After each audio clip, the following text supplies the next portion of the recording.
हे man, हमको आज बात करना है जो अभी देश में चल रहा है इलेक्शंस उसके बारे में।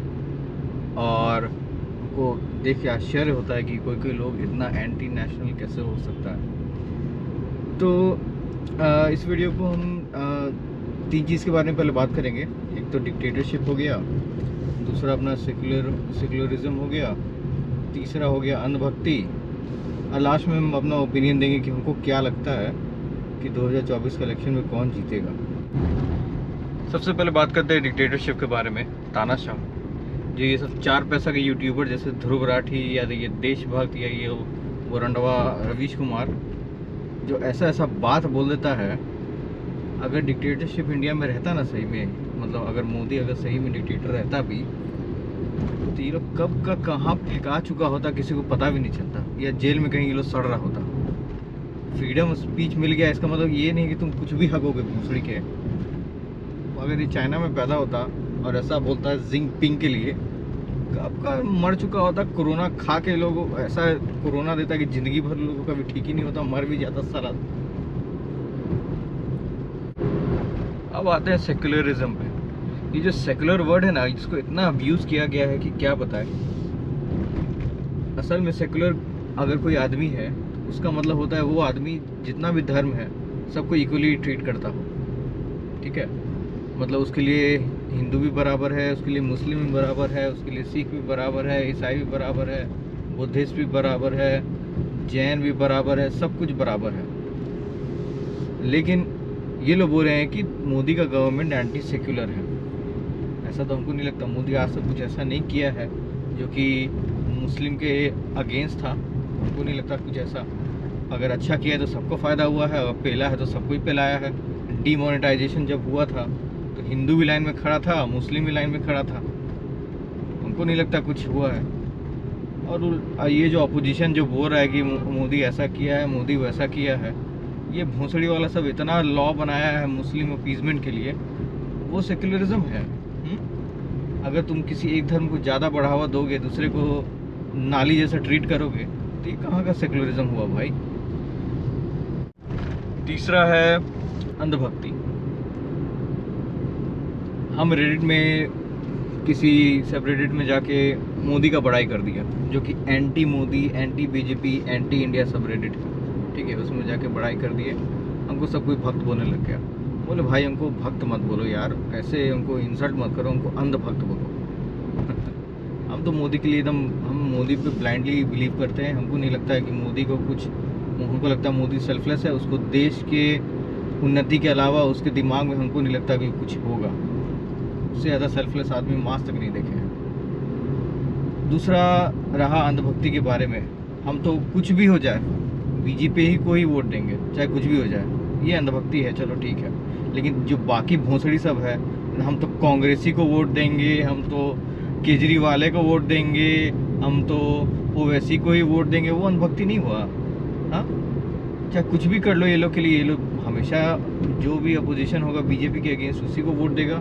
ये अंधभक्ति में नहीं कहलाएगा। हमको नहीं समझ में आता ये लोग कौन सा डिक्शनरी लेके चलता है। इतना डबल स्टैंडर्ड कैसे हो सकता है कोई।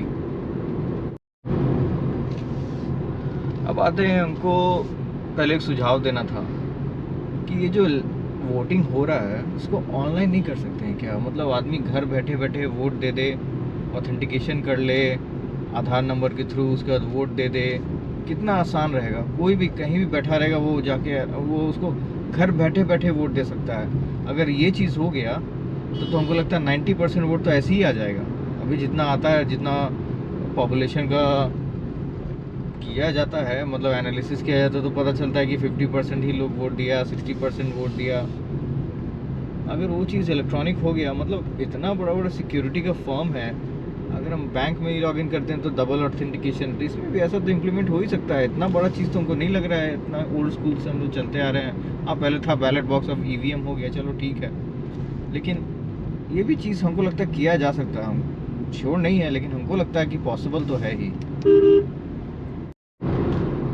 अब लास्ट 2024 का इलेक्शन, हमको ऐसा लगता है कि ये इलेक्शन बहुत ही करीब होने वाला है। मतलब नेक टू नेक हमको ऐसा फीलिंग आ रहा है। अगर बीजेपी बोल रही है कि 400 पार हो जाएगी तो वेल एंड गुड, हम तो खुशी के मारे रो देंगे लेकिन हमको ऐसा फीलिंग आ रहा है कि शायद नहीं होगा, नेक टू नेक जाएगा, लेकिन अभी कुछ कह नहीं सकते हैं, अभी सही में कुछ कह नहीं सकते हैं। लेकिन हमको ऐसा गट फीलिंग आ रहा है कि नेक टू नेक तो होने वाला है।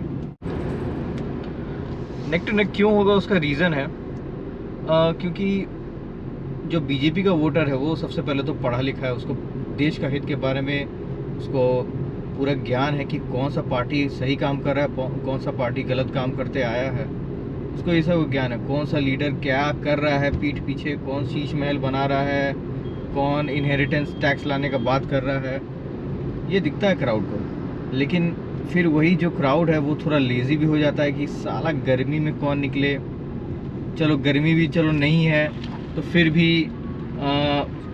इतना काम है, छुट्टी लो, अपने शहर जाओ, पॉसिबल नहीं है। तो इसी में जो बीजेपी का वोट है वो कम हो जाता है ये सब चीज़ से। ठीक है, हम तो इस साल ही बनाए अपना वोटर कार्ड स्पेशली ताकि हम बीजेपी को वोट कर सकें। ये मेरा पहला वोट होगा और पहला वोट हम बीजेपी को ही देंगे अपना लाइफ का। तो हमको लगता है कि ये चीज़ सबसे पहले तो इलेक्शन ऐसा गर्मी में नहीं होना चाहिए, अच्छा थोड़ा ठंडा मौसम रहे, मतलब एटलीस्ट अगस्त के बाद, सितंबर के बाद।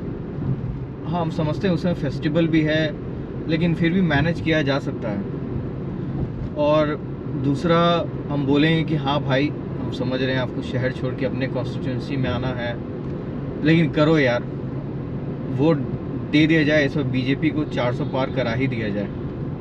अगर ऐसा हो गया तो अगला 5 साल जो बीजेपी अभी तक 10 साल जो मेहनत करते आया है उसका रिज़ल्ट हमको अगला 5 साल में दिखेगा। हमको पीओके चाहिए, हमको यूसीसी चाहिए, हमको वन नेशन वन इलेक्शन चाहिए, हमको जो भी मोदी और प्रॉमिस कर रहा है CAA हमको चाहिए, हमको NRC चाहिए,